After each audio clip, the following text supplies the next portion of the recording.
Not tonight, Carlos. I have a headache. My name is Carlos, and I am 34 years old. I work as a shift supervisor at Halbert Design, a manufacturing company in Phoenix, Arizona. My wife, Isabella, have been saying those same words for 3 months straight. 3 months of turning away, of sudden migraines, of finding excuses to sleep in the guest room. I stood in our bedroom doorway watching her brush her hair at the vanity. She avoided my eyes in the mirror. The woman I married 5 years ago used to pull me close when I got home from work. Now she flinched when I touched her shoulder. Isabella, we need to talk about this. About what? She set down the brush too quickly. Her hand trembled. About us. About whatever is happening here. She turned to face me, and for a second I saw something in her eyes. Fear, maybe, or guilt. But then she smiled, that practiced smile she'd been wearing lately. Nothing is happening, Carlos. I'm just tired from work. Isabella worked as a receptionist at Glenfield Electric downtown. Same job she had held for 2 years, same hours, same routine. Yet, suddenly, she was exhausted every evening. You have been tired for 3 months. I made an appointment with Dr. Martinez next week. Maybe I need vitamins or something. I nodded, but something cold settled in my chest. The way she said it, it felt rehearsed, like she had been planning that answer. That night I lay awake, listening to her breathe in the darkness. When had she started sleeping so deeply? When did she stop talking in her sleep? When had my wife become a stranger? The next morning I found her in the bathroom at 6 a.m., bent over the toilet. She did not hear me coming up the stairs. Isabella? She jerked upright, wiping her mouth with the back of her hand. Carlos, you scared me. Are you sick? Something I ate last night.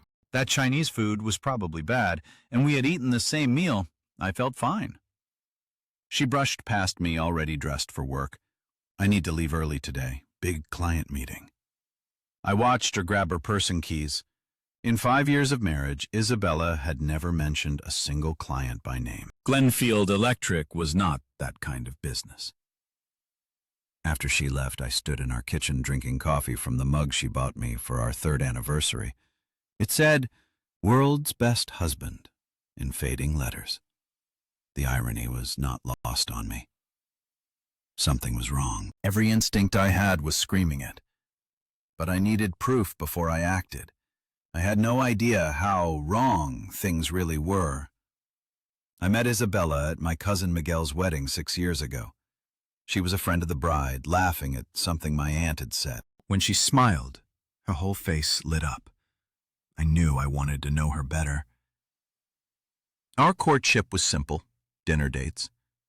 We can drive to Sedona, quiet evenings watching movies.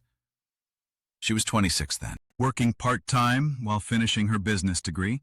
I was 29, already established at Halbert Design, ready to build something with someone. We married in a small ceremony at St. Augustine Cathedral. Her parents flew in from Tucson. My family filled 3 pews. Isabella wore my grandmother's pearl necklace and cried during our vows. The first 3 years were good.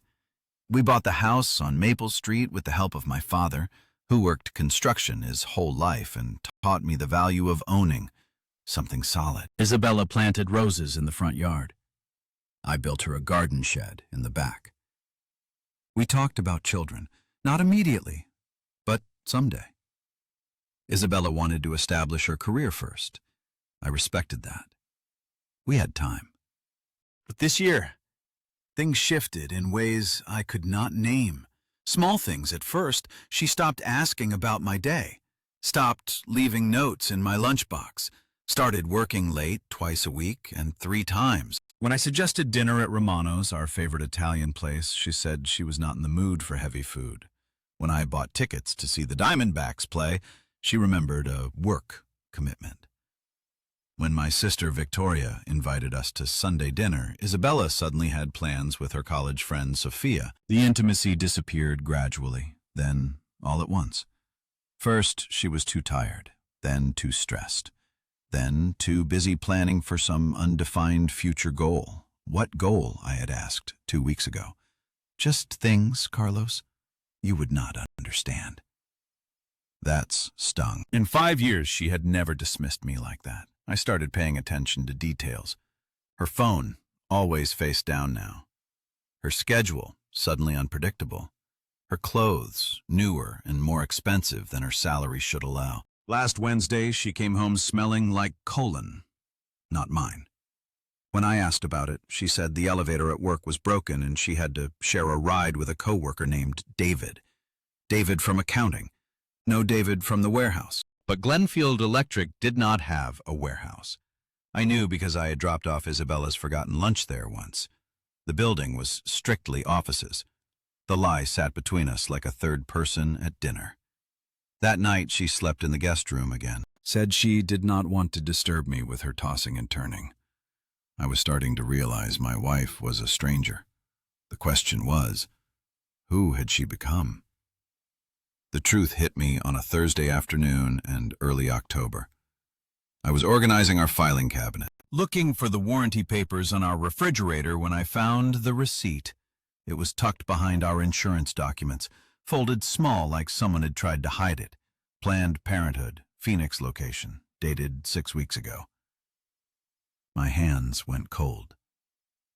The receipt was for a pregnancy test and consultation. Positive result documented in small clinical handwriting. 6 weeks ago was right around the time Isabella stopped wanting me to touch her. I sat on our bed staring at that piece of paper. Everything suddenly made sense.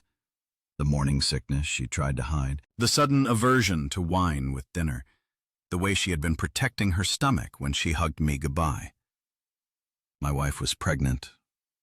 We had not been intimate in 3 months. The math was simple and brutal. Isabella was carrying another man's child. I did not yell. I did not throw anything. I just sat there letting the reality settle into my bones. The woman I loved, the woman I had built a life with, had betrayed me in the deepest way possible. And she was planning to pass off another man's baby as mine. I thought about confronting her immediately, demanding answers, making her admit what she had done. But something stopped me. Maybe it was pride. Maybe it was strategy. Or maybe I just needed time to figure out how to breathe again. Instead, I put the receipt back exactly where I found it. That evening, Isabella came home with Chinese takeout and acted like nothing had changed. She even suggested we watch a movie together. "How was your day?" she asked, settling next to me on the couch. "Fine," I said.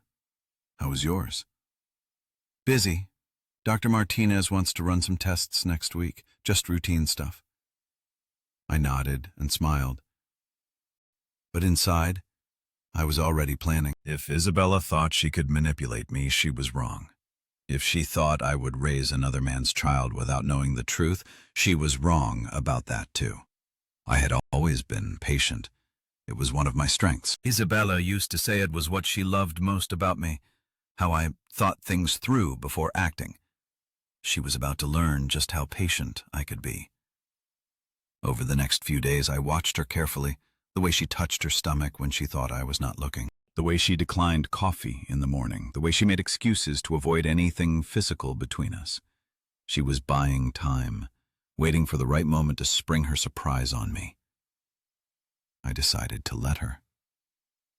But I was going to be ready with a surprise of my own. The game had begun, and Isabella had no idea I was already 3 moves ahead. 2 weeks after finding the receipt, I made my first move. "Isabella, I have been thinking about what you said, about starting a family." She looked up from her plate of eggs, 4 halfway to her mouth. We were having breakfast on a Saturday morning, something we had not done in months. "What about it? Maybe we should stop waiting. Maybe we should try now." The color drained from her face. She sat down her fork carefully like it might break. "Now, Carlos, I thought we agreed to wait until I get that promotion. What promotion? You never mentioned the promotion. She fidgeted with her napkin. Well, it is not official yet, but Mr. Johnson hinted that there might be an opening in management soon. Another lie. I called Glenfield Electric on Friday pretending to be a vendor. There was no Mr. Johnson. The company had 12 employees total, all of whom I could name. How long do you think that will take? I do not know. Maybe 6 months, maybe longer. 6 months. Right around the time her pregnancy would become impossible to hide. I think we should try now, I pressed. We are not getting any younger. Isabella stood up abruptly, her chair scraping against the kitchen tile.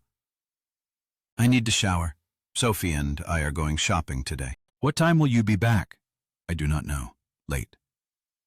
After she left, I sat in my truck in the driveway for 20 minutes thinking. Then I drove to the public library on Central Avenue and used their computer. I researched private investigators, divorce attorneys, DNA testing procedures. I took notes on a legal pad, writing everything in my careful handwriting. By the time Isabella came home that evening, I had a plan. How was shopping? I asked. Good. Sophia helped me pick out some new work clothes. She showed me a bag from Target. 3 loose-fitting blouses and a pair of pants with an elastic waistband. Maternity clothes disguised as regular clothing. They looked nice, I said. That night, she slept in our bed for the first time in weeks. She even let me hold her, though she tensed when I touched her stomach. Carlos? Yes.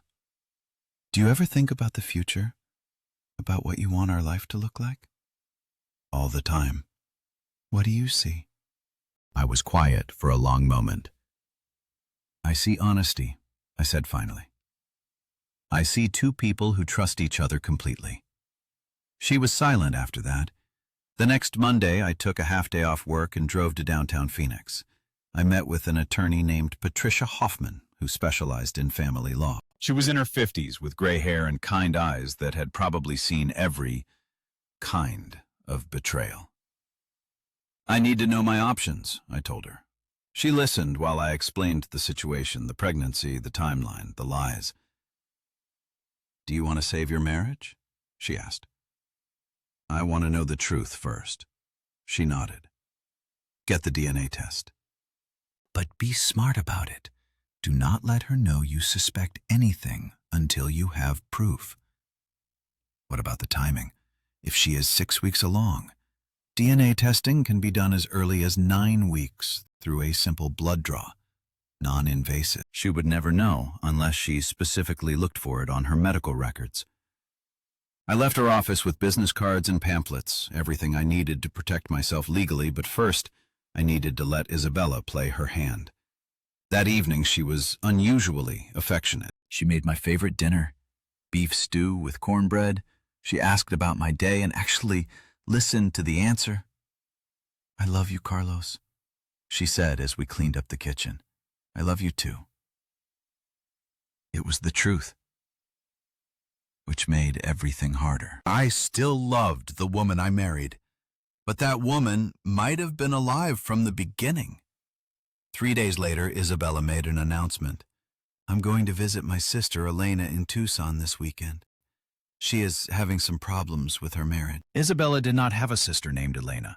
She had one sister, Patricia, who lived in Sacramento and had been happily married for 8 years.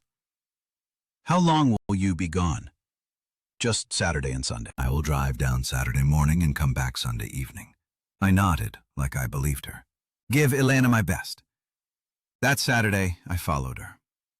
I felt like a character in one of those television shows Isabella liked to watch, staying 3 cars back on Interstate 10, wearing sunglasses and a baseball cap, like some kind of amateur detective. Isabella did not drive to Tucson. She drove 20 minutes to a subdivision in Tempe and parked outside a modest ranch house on Elm Street. A man came out to meet her. Tall, athletic, build, dark hair. He kissed her in the driveway like he had been waiting for her. I parked across the street and took pictures with my phone. The license plate on his red pickup truck, the house number, the way Isabella melted into his arms like she belonged there. They went inside together. I waited 2 hours, then drove home. That evening, I researched the address. The house belonged to someone named James Rodriguez, age 36, employed as a contractor with Morrison Construction. No wife listed in the public records. No children. Isabella came home Sunday evening with shopping bags from Tucson outlets and stories about Elena's marriage troubles. She is thinking about counseling, Isabella said, unpacking a new scarf. I told her it might help. Did you tell her about us, about our plans to start a family? Isabella hesitated for just a second. No. The timing did not seem right. Monday morning, I called in sick to work and drove back to Tempe. I waited across from the Elm Street house until James Rodriguez left at 7:30 a.m. Then I followed him. He stopped at a coffee shop on University Drive. I went in after him and ordered a coffee, 2 people behind him in line. He was on his phone, talking quietly. I caught fragments of conversation. Told her husband she wants to start trying. Couple more weeks until she can tell him. My coffee tasted like ash. I left it on the counter and walked out. The picture was becoming clearer. Isabella and James had a timeline. She would string me along for a few more weeks, then announce her pregnancy as a happy surprise. By then, she would be far enough along that the dates would seem reasonable. I would be expected to celebrate, to be excited about becoming a father, to start planning for our future together. Meanwhile, I would be raising James Rodriguez's child and never know the truth, unless I stopped it first.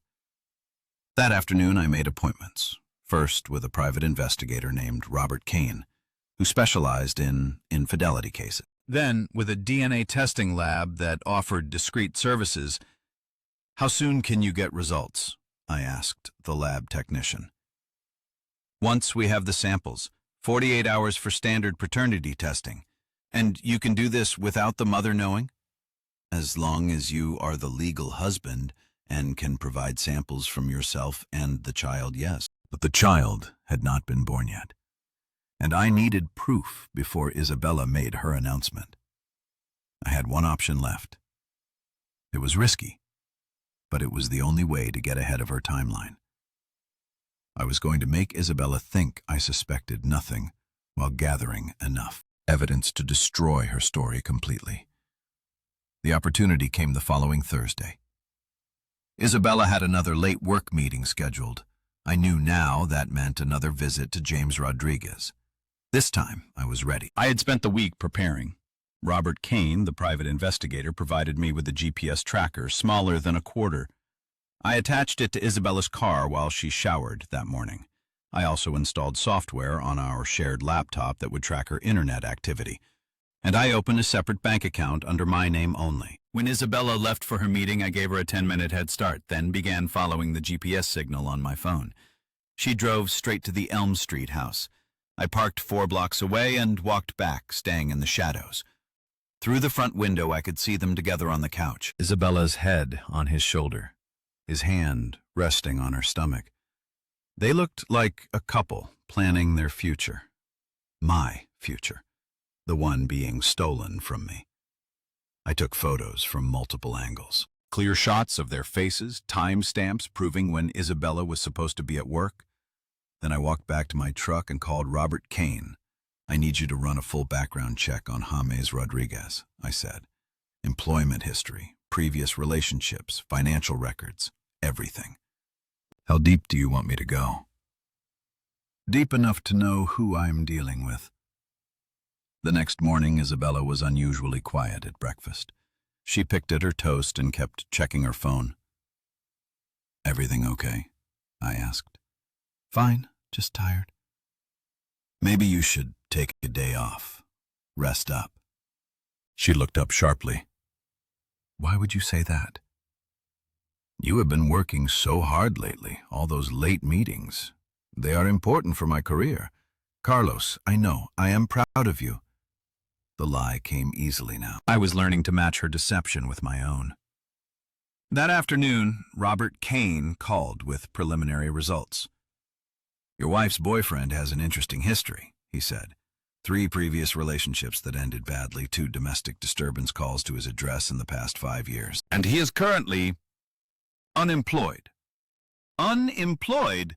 But I saw him leave for work. He was laid off from Morris in construction 6 weeks ago. Outstanding child support payments to an ex-girlfriend in Flagstaff. He is behind on his mortgage by 3 months. 6 weeks ago, right around the time Isabella got pregnant.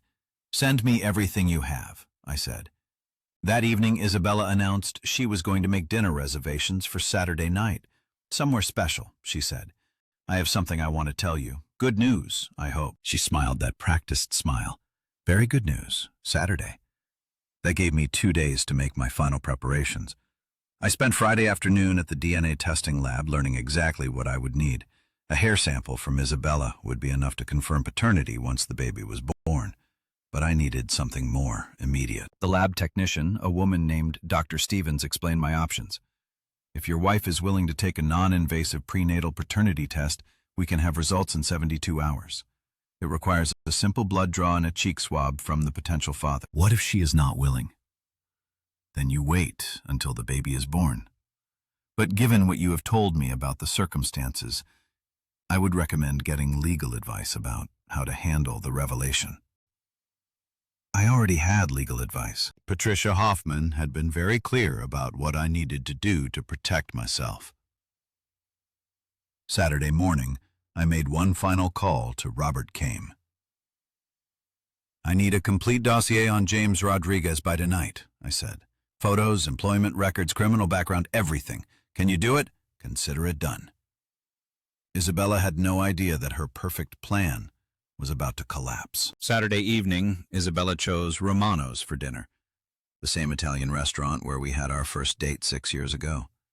She wore a new blue dress and had her hair done at the salon. She looked beautiful in the nervous, like a woman about to change her life. We ordered our usual dishes, chicken parmesan for her, lasagna for me. She barely touched her food. "Carlos, I have something wonderful to tell you." "What is it?" She reached across the table and took my hand. Her palm was damp with perspiration. "We are going to have a baby." I looked surprised, shocked even. "Are you serious?" "I took the test yesterday. We are pregnant, Carlos. After all this time trying, it finally happened." The lie was so smooth, so practiced. She had probably rehearsed it for weeks. "Isabella, that is incredible. When did this happen? When are you due?" "The doctor thinks I am about 6 weeks along, so the baby should come in late spring." 6 weeks. Right on schedule. I stood up and kissed her forehead. "This is the best news ever. We should celebrate." "I already ordered champagne," she said. "Well, sparkling cider for me." The waiter brought the drinks. Isabella raised her glass, beaming. "To our future," she said. "To our future," I agreed. Then I reached into my jacket pocket and placed a vanilla envelope on the table between us. "What is this?" Isabella asked. "Open it." Her hands trembled as she lifted the flap. Inside were photographs. Isabella and James Rodriguez kissing in his driveway. Isabella and James Rodriguez through the window of his house. Isabella's car parked outside his address on 3 different occasions, also included. James Rodriguez's employment record showing he had been laid off. His criminal background check. His outstanding child support obligations. And at the bottom, a DNA testing authorization form with my signature already in place. Isabella's face went white. The envelope slipped from her fingers, photographs scattering across the table. "Carlos, I can explain." "Can you? Can you explain how you got pregnant during the 3 months we have not been intimate? Can you explain why you have been lying about working late? Can you explain James Rodriguez?" She opened her mouth, but no words came. "I already know everything, Isabella." "The only question now is whether you want to handle this quietly or make it complicated." Isabella tried to run. She made it to the parking lot before breaking down completely. I found her sitting on the curb beside her car, sobbing into her hands. "I never meant for this to happen," she said. "Which part?" "The affair or getting caught?" She looked up at me with red eyes. I thought I could make it work. I thought you would never find out. You thought I was stupid? No, Carlos. I thought I was smarter. The divorce papers were filed the following Monday. Patricia Hoffman had prepared everything in advance. Isabella moved out that same week, taking only her personal belongings. James Rodriguez tried to contact me once, claiming Isabella had told him we were already separated. I hung up on him. The baby was born in May. Isabella tried to keep me from the DNA test, but I had legal rights as the husband. The results confirmed what I already knew. James Rodriguez's son, not mine. Isabella and James lasted 8 months after the divorce was finalized. She discovered he had been lying about his job prospects and had 2 other women he was seeing regularly. She called me crying one evening, saying she had made the biggest mistake of her life. I listened politely, then hung up. 6 months later, I sold the house on Maple Street and moved to a smaller place in Scottsdale. I kept working at Halberd Design, got promoted to floor manager, and started taking evening classes at Phoenix Community College. Isabella found work as a waitress in Tucson and struggled to make ends meet. James Rodriguez disappeared when the child support payments for his first child caught up with him. She was left raising a baby alone, working double shifts, and living in a studio apartment. The roses she planted in our front yard died the summer after she left. I had stopped watering them. Sometimes the truth is the only justice we get, but it is enough.